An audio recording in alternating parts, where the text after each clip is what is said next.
Right, very briefly for those of you who are new to geography, again, as IB students about to take the IB exam, this is really important for the options that you are aware of some of the basic skills, especially those of you doing option A and G. All right, so really simple. These are contour lines. They show height above sea level on a map. And you can see here we have contour intervals. So this would be, in theory, 1,000 meters above sea level. That one doesn't have a number on it, but this one has 1,200. So you can see, work out that this would be a contour interval of 100 meters, and this would be 1,100 meters. So I'm walking uphill. If I go in this direction, following my mouse, and I'm walking downhill. So if this was a river, the river would flow in this direction here, right? Because I'm going downhill. So that would be where the river would flow.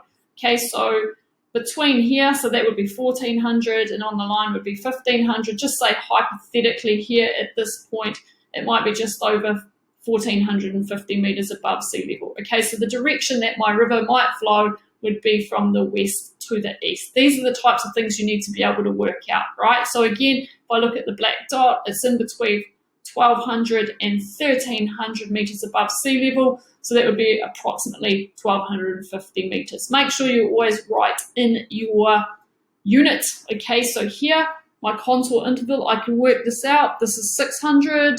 This is 550, this is 500, and I can see there are a few lines in between, so that would be 610, right? That would be 620, 630, 640, 650. So the contour interval here is 10 meters. So hypothetically, if I look at River X, this is just over 600 meters above sea level, so 600, you can have a look at this, this would be 610. I'm flying in this direction here, I can see that because going down, right?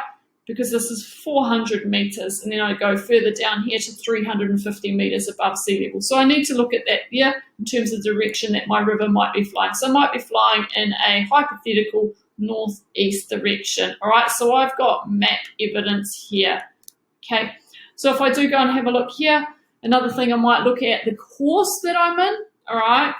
So again, we've discussed this. I can see here, right, contour lines are quite wide. If they're quite wide, and I can see here 80, 70, 60, they're getting much wider. This area here would be my floodplain here. I can also see that the rivers are starting to meander. Again, those of you who are new, you see I see a dot here in 43. That's a spot height. That means at this point it's 43 meters above sea level, all right? So this area here would be my floodplain. So I'm in the middle to lower course, probably the lower course, right? Again, I can have a look at the direction that the river is flowing here. This one's quite easy to work out. Contour lines are very, very, very close together. Doesn't matter if I can't see the height. What I can see here is a number of small tributaries, right? So these tributaries give it away that this would be in the upper course here if I'm looking at the course of the river. Okay, again, if I'm looking at urban settlements, I might be looking at the site, why this was a good site for a particular settlement to be located. So if I'm giving map evidence here, so up here it's far too high, all right? So again, it would be very, very steep, be further away from water. So if I'm looking down here, this would be a great site for transportation, a bridging point. Obviously it's flat, trade, etc. Okay, so map evidence here, right? So over here, it's quite steep, again, not that accessible. Forest, not very good for trade, etc. Okay, so again, I might be asked for map evidence where I might be, or might what might the economic activity be. So I could look here, I could see I probably have, if I've got a pier here, right, I've got a harbour, I've got a quay here.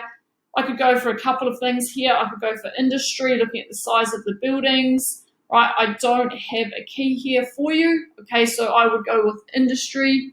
Okay, so I could have a look at that there, all right? Again, I might be asked with reference to a particular grid reference, right, using that as supporting evidence or using map evidence, okay? So this is what I'd want to do here. So again, 4-figure grid reference, you can go through and you can stop this. You can look at the symbol here, right? And if you're not sure, just go through, pause the video, distance, go through these.